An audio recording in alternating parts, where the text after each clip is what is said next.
محمد رسول الله. Bismillahirrahmanirrahim. Assalamualaikum warahmatullahi wabarakatuh.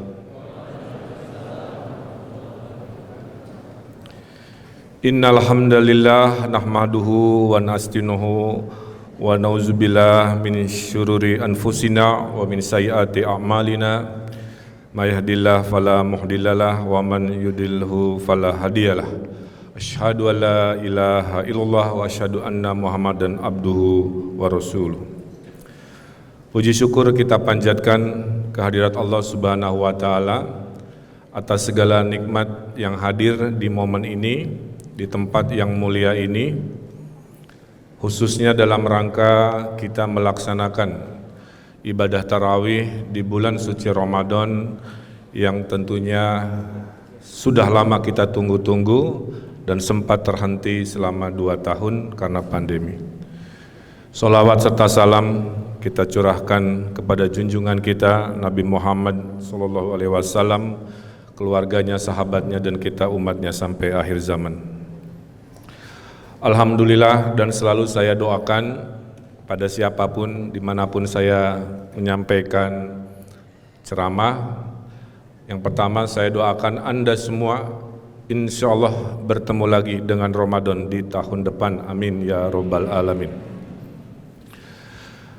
Bulan Ramadan ini tentulah bulan yang sangat istimewa karena kemuliaan-kemuliaannya hadir berbeda dengan bulan-bulan yang lainnya. Di sini adalah bulan penuh rahmat. Rahmat satu akar kata dengan rohim, dengan rahman, yaitu kasih sayang. Insya Allah Allah curahkan berlipat ganda kepada kita yang setiap harinya berusaha naik kelas, meningkatkan diri pada keimanan kita. Bulan ini juga adalah bulan pengampunan. Mari perbanyak sebagai manusia yang tentunya penuh dosa, banyak melaksanakan hal-hal yang mubazir, mungkin pernah banyak maksiat, mudorot selama 1 tahun terakhir. Manfaatkan dibukanya pintu langit yang seluas-luasnya untuk pengampunan kita, agar kita bisa fitri atau suci dalam menjalani kehidupan kita selanjutnya. Bulan Ramadan juga adalah bulan kemenangan. Dalam sejarah Islam kita tahu umat muslim menang perang Badar di bulan Ramadan. Umat muslim menaklukkan Mekah itu juga di bulan Ramadan, Futuh Mekah. Spanyol bagian selatan atau Andalusia juga ditaklukkan Tariq bin Ziyad, itu juga di bulan Ramadan, bulan kemenangan.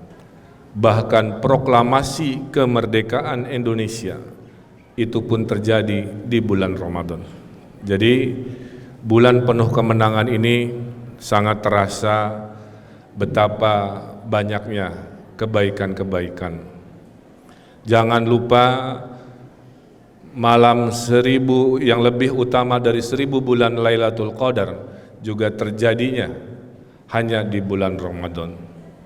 Dan yang paling utama turunnya Al-Quran, nuzulul Quran juga hadir di bulan Ramadan.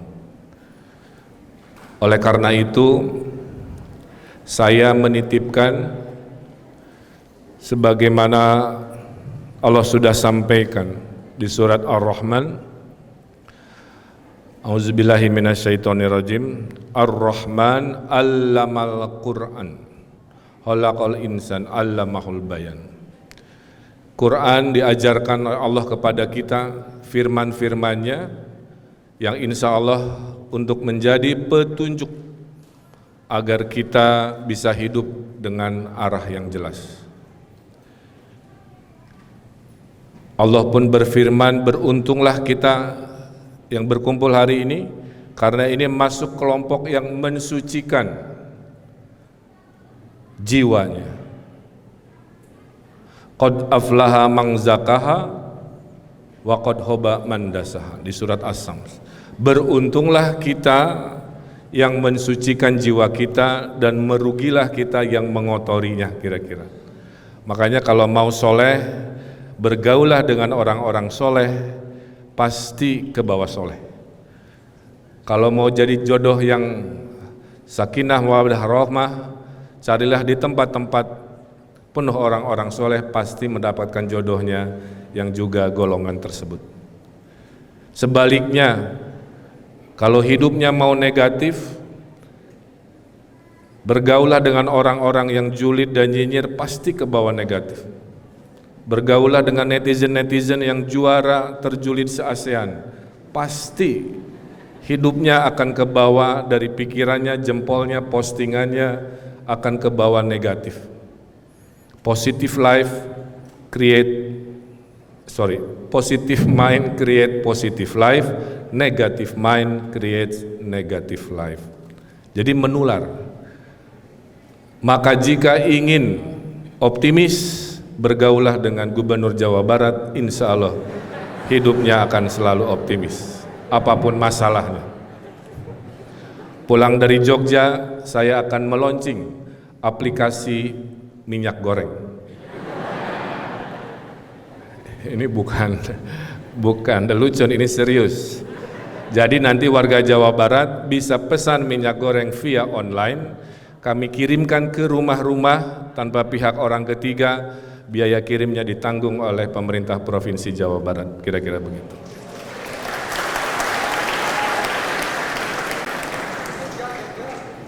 Kebetulan wilayahnya hanya Jawa Barat.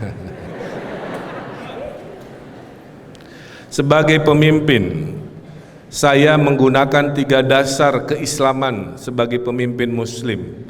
Mudah-mudahan apa yang saya jadikan dasar, adik-adik calon pemimpin ini juga mengingat 3 hal ini. Yang pertama, dasar pemimpin muslim yang saya gunakan adalah meniatkan kekuasaan ini sebagai ibadah. Wa ma khalaqtul jinna wal insa illa liya'budun. Tidak aku ciptakan, kata Allah, jin dan manusia kecuali beribadah. Oleh karenanya mau jadi mahasiswa niatkan ibadah, jadi suami niatkan ibadah, jadi wakil rektor bidang SDM yang saya hormati Pak Bambang Agus niatkan ibadah, jadi takmir masjid Pak Dr. Rizal Munstasir juga niatkan ibadah. Jadi apapun niatkan ibadah. Jadi nikmat, ya. Mau dibully, mau dipuji, tidak jadi tujuan, ya. Jadi pemimpin itu makhluk panggung, jadi pasti disorot, dikomentari, jadi itu sudah sunatullah. Dasar pemimpin Islam yang kedua yang saya gunakan adalah bahwa Allah memberikan kekuasaan kepada saya karena Allah kehendaki, dan Allah juga akan cabut kekuasaan kepada yang Allah kehendaki. Akan dicabut kekuasaan karena SK-nya selesai, akan dicabut kekuasaan karena sakit, akan dicabut kekuasaan karena satu dan lain hal, ya. Jadi itu adalah yang kedua di Ali Imran ayat 26, ya. Qulillahumma malikal mulki tuti mulka man tasya wa tanzi'ul mulka mimman tasya. Wahai Allah pemegang kekuasaan, Allah berikan kekuasaan kepada yang Allah kehendaki. Enggak kamu coblos juga, yang menang tetap yang tidak kamu coblos. Itu artinya Allah sudah menunjuk bahwa yang jadi rektor, yang jadi gubernur, yang jadi presiden, yang jadi jodoh kamu, yaitulah yang Allah tentukan, ya. Syariat ketiga yang kita gunakan dalam kepemimpinan syariat Islam adalah khairunas anfa'uhum linas. Sebaik-baiknya manusia adalah manusia yang bermanfaat untuk masyarakat. Buat apa saya jadi gubernur kalau hanya modal sehari-hari pencitraan tanpa solusi, ya. Buat apa jadi pemimpin, buat apa jadi apapun kalau hidupnya hanya sekadar gelar saja tanpa ada manfaat. Manfaat itu bisa dengan waktu, memberi manfaat dengan ilmu, memberi manfaat dengan kekuasaan, memberi manfaat dengan harta. Pilih sendiri kebermanfaatanmu. Untuk mahasiswa tentulah harta belum maksimal, kekuasaan belum didapat, ilmu juga pas-pasan. Nah, berilah kebermanfaatan dengan waktu, memperjuangkan gelisah-gelisah rakyat dengan situasi-situasi hari ini terdepan menarasikan kebenaran dan pembelaan. Itu tugas mahasiswa. Saya dengan waktu, makanya ke sini, dengan harta, alhamdulillah dicukupkan, dengan kekuasaan, itulah yang saya lakukan, itu menjadi dasar. Jadi niatkan ibadah, yang kedua kekuasaan itu hanya sementara yang Allah berikan, jadi jangan macam-macam. Yang ketiganya adalah berilah kebermanfaatan. Nah, kembali ke bulan turunnya Al-Quran ini, saya titip ke adik-adik bahwa Al-Quran itu kurang lebih ada 6 tahap yang harus dilakukan. Yang pertama, di bulan Ramadan ini lakukan perbanyak tilawah, membaca. Tapi kita tahu tidak semua orang membaca memahami juga, ya. Kadang-kadang hanya baca karena dibaca. Tapi lebih baik membaca daripada tidak, walaupun hanya 1 ayat. Level berikut setelah tilawah adalah tafhim, faham, ya, FHM, faham. Jadi mudah-mudahan memahami artinya, seperti beberapa ayat yang tadi saya sampaikan. Setelah tafhim, naik kelas lagi, yaitu tanfiz atau mengamalkan. Jadi apa yang diajarkan, apa yang dibacakan, setelah dipahami, kemudian dilaksanakan. Yang keempat, saya doakan tahfiz, bisa hafal 1 juz, 12 juz, 30 juz, dan lain sebagainya. Di Jawa Barat ada program 1 desa 1 hafiz Quran. 3 tahun terakhir saat saya memimpin, alhamdulillah dari 5.300 desa sekarang sudah 4.700-an desa punya penghafal 30 juz Al-Quran. Sehingga di sisa jabatan saya sampai tahun depan saya berdoa, ya Allah, mudah-mudahan seluruh desa di zaman saya menjadi gubernur tidak ada yang tidak punya penghafal 30 juz. Itulah kenapa dakwah tertinggi dalam agama Islam adalah dakwah melalui kekuasaan. Maka Anda harus merebut kekuasaan dengan niat untuk tadi melakukan dakwah dan ibadah. Saya dulu tidak pernah punya niat jadi gubernur wali kota. Saya arsitek, saya bikin kantor, saya lulus, tapi takdir belok, kira-kira begitu ya, di 2013. Ya sudah. Jadi sekarang saya menikmati peran, melaksanakan peran sebagai pemimpin. Setelah tahfiz, setelah Anda hafal, Anda lakukan yang kelima, yaitu taklim. Taklim yaitu menyebarluaskan tentang kemuliaan penghafalan Al-Quran dan pengamalannya. Dan yang terakhir, fase terakhir adalah tahkim, yaitu berpedoman, membahas hukum-hukum kontemporer, kembali lagi ke Al-Quran. Jadi saya doakan semua yang muslim di sini tidak hanya berhenti di tilawah, kira-kira begitu ya. Itu pun untuk tilawah saja banyak yang lupa dan sibuk oleh dunianya. Ini juga mengingatkan kepada saya sendiri. Setelah ditilawah kita fahami tadi tafhim, kemudian hafalkan, tahfiz, kemudian yang ketiga tanfiz, melaksanakan, tahfiz, taklim, dan berakhir dengan tahkim. Nah, mudah-mudahan kita menjadi manusia yang naik kelas di akhir bulan Ramadan tadi. Saya titip juga kalau siang hari mungkin panas di Jogja, suka tidak konsen, hati-hati jangan pura-pura lupa puasa ya. Sering terjadi itu dengan alasan tertentu dan harus fokus karena azan asar itu mirip dengan azan maghrib ya. Jadi hati-hati, saya banyak mendengar tiba-tiba berbuka dengan alasan sudah azan dan langit gelap karena mendung padahal masih asar. Nah, terakhir karena juga waktu terbatas, saya ingin memotivasi adik-adik yang rata-rata umur 20 tahun. Saya sekarang sudah 50 tahun, adik-adik usianya saya pukul rata 20 tahun. 20 tahun itu generasi Z, ya, bukan milenial lagi. Jadi adik-adik jangan mau disebut milenial. Milenial itu yang sudah punya anak dua, yang lagi krisis identitas gitu ya, mau pindah-pindah kantor, bingung karirnya, kira-kira begitulah, korban-korban Crazy Rich Binomo apa yang gitu-gitu. Itu rata-rata milenial ya. Kalau lahir sebelum tahun 60-an itu disebut generasi baby boomer, orang tua saya. Kalau lahir tahun 70-an kayak saya, itu disebutnya generasi X ya. Dalam matematika X itu faktor X, kan suka disebut ya. Ini kenapa sukses atau gagal ada faktor X. Artinya tidak jelas. Jadi memang saya dan Pak Ganjar generasi X, generasi tidak jelas. Setelah X generasi Y milenial ya, generasi Y itu dalam kurung milenial, berikutnya Anda generasi Z, dan anak-anak yang masih SD itu disebut generasi A karena Z-nya sudah lewat. Ya, jadi alfabetnya berhenti sampai huruf Z. Poinnya apa? Di Anda yang sekarang usia 20 tahun ini, Indonesianya ranking 16 ekonominya. Ya. Jadi ekonomi dunia ini sekarang ada 200 negara, Indonesia ranking 16 di G20, paham ya? G20 itu adalah 20 negara tapi menguasai 85% ekonomi dunia. Dan Anda berada di ranking 16, atur lumayan. 10 tahun lagi, kalau kita ini damai tidak bertengkar, ya, inovasi, kita bisa ranking 10 ekonomi dunia. Dan di 2045, 23 tahun dari sekarang, saat saya 74 tahun, yang senior di sini saya doakan panjang umur, ya, itu kita insya Allah ranking 4 dunia. Jadi 1945 saat Ramadan diproklamasikan sebagai negara merdeka, Ramadan 2045 kita insya Allah proklamasi sebagai negara adidaya, amin.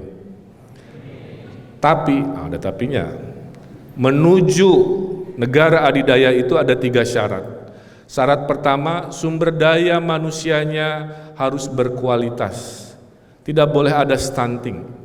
Stunting itu fisiknya tidak tumbuh, otaknya lemah berpikir.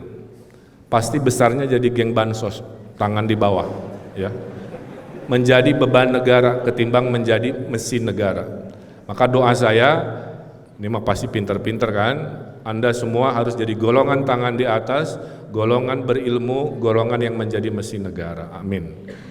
Syarat kedua adalah ekonominya harus ekonomi unggul. Ekonomi unggul itu 1 ekonomi digital, 2 ekonomi hijau, 3 ekonomi kreatif, dan 4 adalah ekonomi hilirisasi industri. Kalau 4 itu dikuasai, jadi itu negara adidaya di 2045, amin. Nah, terakhir syarat terberat menuju negara adidaya adalah yang terakhir ini, yaitu sosial politik harus kondusif, alias tidak boleh banyak kerusuhan, tidak boleh banyak pertengkaran. Saya menghimbau kepada seluruh jiwa-jiwa di sini untuk mengurangi nafsu, mengurangi potensi ingin bertengkar. Dari jempolnya, dari pikirannya, dari gerakannya apapun, hindari yang disebut dengan pertengkaran. Saya Gubernur Jawa Barat, pengurus Kadin saya ada 3. Pengurus Menwanya 2, organisasi sayap sebuah partai 2. Mau saya cairkan hibah, saya bilang nggak bisa karena Anda dualisme. Mereka berdamai di atas meterai, hibah cair, uang diambil, setelah uang diambil pecah lagi 2. KNPI 4 Profesor, ya. Jadi negara kita itu mudah berpecah belah. Maka tidak heran dijajah Belanda begitu lama, karena orang Indonesia itu kalau dipatahkan dari dalam dia berpecah belah. Tapi Indonesia kalau sudah bersatu tidak bisa dikalahkan, ya, kecuali sepak bola. Masih panjang mimpinya. Kenapa ada pertengkaran? Karena di dunia ini ada 2 golongan. Golongan pertama melihat perbedaan sebagai sumber kebencian. Yang kedua melihat perbedaan sebagai rahmat. sebagai keberagaman kekayaan. Kalau Anda golongan yang pertama, maka Anda masuk golongan menjadi sumber-sumber pertengkaran. Tidak usah jauh-jauh beda agama dulu, di dalam agama kita saja. Di masjid ini golongan 11 rakaat. Ada di tempat lain, dan saya sering ikuti juga, 23 rakaat. Bagi yang melihat ini perbedaan sebagai sumber kebencian, pasti dibesar-besarkan, dijadikan sumber pertengkaran. 11 rakaat ada golongan 4-4-3 witir, ada yang 2-2, 2 witir, 1 witir. Ya. Ada yang 4-4-3 tahiyatnya di rakaat ke-4, ke-8 dan ke-11, ada yang 4-4-3 ada tahiyatul awal, ya. Jadi poinnya dari urusan taraweh saja Bapak Ibu, ya. Kalau kita masuk golongan yang melihat perbedaan ini sebagai sumber kebencian, bahan untuk bertengkar itu banyak sekali. Nah, saya himbau jadilah mahasiswa-mahasiswi UGM yang membesar-besarkan persamaan. Boleh tarawehnya beda, tapi kan umroh kita sama, ke Mekah bukan ke Malioboro, betul? Ya. Tapi kan rukun Islam kita 5, rukun iman kita 6, jadilah orang seperti itu. Allah sudah menunjukkan nikmat dicabut hari ini ke sebuah bangsa namanya Ukraina, betul? Karena pemimpin-pemimpinnya tidak mampu menyelesaikan masalah dengan baik, tapi dengan bertengkar. Yang mati ribuan. Tidak ada yang menang dalam perang, yang korban selalu rakyat. Dulu ada negara namanya Yugoslavia, presidennya Joseph Broz Tito, kesayangan Bung Karno. Hari ini negara itu sudah dicabut nikmatnya sebagai berbangsa bernegara karena suku bangsanya tidak mau bersatu menjadi negara suku bangsa Serbia, Bosnia, Montenegro, Kroasia. Ibarat Indonesia bubar menjadi negara Batak, Jawa, Sunda, Minahasa, Bali karena sila ketiga tidak kita hormati. Dulu ada satu wilayah dijajah Inggris, kompak. Tapi dalam perjalanannya agamanya tidak bisa bersatu. Hindu dan Islamnya tidak bisa bersatu dalam nasionalisme. Maka India dan Pakistan belah. Harusnya satu negara menjadi 2 negara. Pakistan yang sudah sama-sama Islam, Bapak Ibu, pecah lagi menjadi Bangladesh di tahun 71. Ya. Jadi dari 2 contoh itu saja Allah sudah menunjukkan bahwa ada negara-negara bubar. Maka saya titip, kalau betul kata Pak Ridwan 2045 kita akan proklamasi negara adidaya, Anda-anda yang pegang bendera emas itu kuncinya hanya satu, jangan mudah bertengkar. Padamkan itu pertengkaran di WA group, ya. Padamkan itu komen-komen kasar, bertengkar, bullying, body shaming di Instagram, kan begitu ya. Padamkan itu yang namanya provokasi-provokasi radikalisme. Karena negara bubar pasti karena perang yang tidak bisa diselesaikan, perang hadir pasti karena kerusuhan yang tidak bisa dikendalikan, kerusuhan hadir karena banyaknya hasutan, hasutan hadir karena banyaknya benih-benih kebencian, dan kebencian hadir karena masuk golongan orang yang melihat perbedaan sebagai sumber kebencian, bukan sebagai rahmat. Itu sebuah rute yang saya titipkan ke generasi adik-adik semua. Karena apa? Karena ukuran negara maju, nah ini baru topik saya 5 menit terakhir. Saya ini tahu undangan ini justru dari Twitter, bukan dari surat undangan. Jadi heboh dulu katanya Pak Ridwan ke UGM, saya bilang kok nggak ada yang ngabarin, tapi kalau nolak saya nggak enak kan, kalau nggak dicoblos gimana kan, dan sebagainya.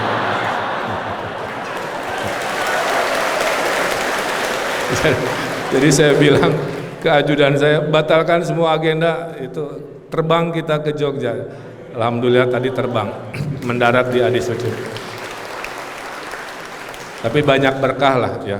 Saya itu hanya detak jantung saya itu slow hanya di 2 kota, 1 di Bandung, 2 di Jogja. Itu tandanya biologi saya itu nyaman dengan wilayah itu, kira-kira begitu ya. Nah, jadi Saya titip itu ya, agar bangsa kita ini bisa menjemput, setuju ya, 2045, karena saya tidak khawatir, maaf ya, urusan pinter-pinteran orang kita insya Allah pinter lah ya. Urusan sehat insya Allah bisa, tapi urusan nafsu bertengkar saya masih khawatir. Terbukti di survei siapakah tadi netizen terjulid se-Asia Pasifik adalah netizen Indonesia. Surveinya oleh Microsoft, diserbu itu akun Microsoft oleh netizen dengan ribu-ribu komen sampai akun Instagramnya tutup, Pak, membuktikan memang julid ya. Tapi saya ingin titipkan dua survei yang positif, itu survei yang negatif ya. Jadi Anda jangan golongan itu. Survei yang bagus ada dua. Yang pertama adalah survei di manakah negara yang pemudanya paling optimis di dunia.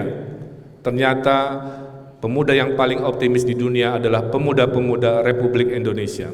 Kita semua. Bukan Eropa, Eropa itu masa lalu. Makanya kalau kamu mau wisata masa lalu, lihat Romawi, Yunani, bangunan tua, pasti ke Eropa. Setuju kan? Masa kini masih Amerika, Twitter dari Amerika, Facebook dari Amerika, IG masih di Amerika. Tapi masa depan ada di Asia, khususnya kita, ya, negara yang sekarang ranking 16, ASEAN aja nggak ada, hanya kita, dan seterusnya dan seterusnya. Survei kedua, di manakah negara yang paling baik hati? Bahasa Inggrisnya Generosity Index, yang paling rajin sedekah. Tahun lalu, 2 tahun lalu adalah New Zealand, tahun 2021 ternyata yang paling banyak bersedekah, paling baik hati adalah masyarakat Indonesia. Alhamdulillah. Saya buktikan waktu ada pengungsi Rohingya, Pak Kiai, saya bikin namanya penggalangan dana lewat kitabisa.com digital. Kang Emil mau nyumbang berapa ke Rohingya? Saya bilang 1 miliar, bismillah. Berapa hari Kang Emil? 30 hari, bismillah. Baru 7 hari sudah terkumpul 4,2 miliar rupiah. Itu orang Indonesia. Walaupun wajahnya susah-susah seperti jamaah di sini, tapi kalau ada nemu orang lebih susah, jiwa sedekahnya luar biasa. Dan karena nyumbangnya digital, suka ada testimoni kan. Saya sampling Pak Kiai tiga testimoni. Satu, anak kecil SD, untuk membuktikan survei ini benar. Kang Emil, Pak Emil, saya nyumbang 10.000, hari ini saya tidak jajan demi Rohingya anak SD. Yang kedua, Kang Emil, saya nyumbang 100.000 tapi titip doa orang tua saya yang sudah meninggal. Ada. Yang ketiga, Pak Ridwan, saya nyumbang 1 juta, ibu-ibu ya. Ini saya jual cincin Pak Ridwan, ngasih tahu dari mana datangnya uang sedekah. Penjualan cincin Pak Ridwan dari pemberian mantan yang kawin duluan. Jadi itulah orang Indonesia, sambil baik hati, hobinya curcol. Nah, jadi kesimpulannya, pertahankan sebagai pemuda paling optimis sedunia, betul? Pertahankan kualitas kelas dunia sebagai masyarakat yang jago bersedekah, tapi kurangi tadi ya, jiwa-jiwa bertengkarnya, jiwa-jiwa julidnya, supaya membersamai kondusivitas sosial politik dengan ekonomi digital, ekonomi hijau, hilirisasi industri, dan SDM yang luar biasa. Maka insya Allah kita jemput Ramadan 2045 dengan menjadi negara adidaya. Saya kira itu kurang lebihnya yang bisa saya sampaikan. Mudah-mudahan apa yang saya sampaikan 1-2 bisa menyemangati, karena di 2045 nanti yang jadi gubernur, betul, adalah adik-adik, kecuali gubernur Jogja mungkin ya, yang akan jadi presiden, adik-adik, yang akan menjadi rektor, adik-adik, yang menjadi CEO, menteri, BUMN, kan alumni UGM kan hebat-hebat lah, saya percaya, amin. Dan tentu yang penting mah bahagia dunia akhirat, ya, bisa meraih kebahagiaan dengan cara sebaik-baiknya. Itu saja. Pintu doa itu ada 4 yang paling makbul. 1 orang dizolimi, betul. 2 orang musafir dalam berperjalanan, 3 orang berpuasa, 4 pemimpin adil. Saya punya 3 terakhir. Sedang jadi musafir di Jogja, sedang berpuasa tadi, dan insya Allah pemimpin adil. Makanya saya doakan semua yang hadir di sini, 1, bertemu lagi dengan Ramadan di tahun depan. Saya doakan semua Allah berkahi, Allah lindungi hidupnya, ya. Allah beri kebahagiaan lahir batin dan menjadi sesuai janji Allah. Kuntum khairu ummah ukhrijat linnas. Anda semua adalah umat terbaik, janji Allah nih ya. Umat terbaik di antara seluruh umat manusia. Ali Imran ayat 110. Ya. Wa ta'muruna bil ma'ruf wa tanhauna 'anil munkar wa tu'minuna billah. Jadi Allah sudah berfirman, wahai umat muslim yang duduk di sini, Anda semua ini adalah umat terbaik yang ada di dunia di antara semua umat manusia. Asal lakukan 3 hal, ya. Melakukan penguatan diri, ya, amar ma'ruf dengan jadi orang-orang pintar, melakukan sebuah perjuangan melawan kebatilan, ketidakadilan, ya, nahi munkar, dan watawassaw bil haq watawassaw bis sabr untuk meningkatkan keimanan. Jadi itulah janji Allah kepada kita, tolong dijemput, ya, surat Ali Imran ayat 110 ini oleh konsistensi kita sebagai umat terbaik di seluruh dunia. Satu pelajaran sejarah, kekhilafahan Ottoman runtuh karena apa? Alasannya 3. 1, SDM-nya kalah oleh Eropa. Di zaman Ottoman itu hanya 30% yang bisa baca tulis, maka kalah dalam teknologi dan akhirnya runtuh. Yang kedua, terlalu mengandalkan pertanian tapi melupakan inovasi. Maka jangan senang Indonesia penduduk banyak tapi tidak mampu berinovasi. Itu ada di UGM saya titip. Dan yang ketiganya, Ottoman runtuh karena salah milih teman. Di Perang Dunia I memilih sebagai timnya Jerman dan ternyata kalah. Sejarah mencatat akhirnya kerajaannya runtuh, ya. Nah, jadi kembali lagi, SDM, inovasi itu yang menjadi kekuatan kita. Terima kasih, itu yang bisa saya sampaikan. Saya tutup dengan pantun sedikit. Ikan hiu makan permen, I love you keluarga besar UGM. Nah.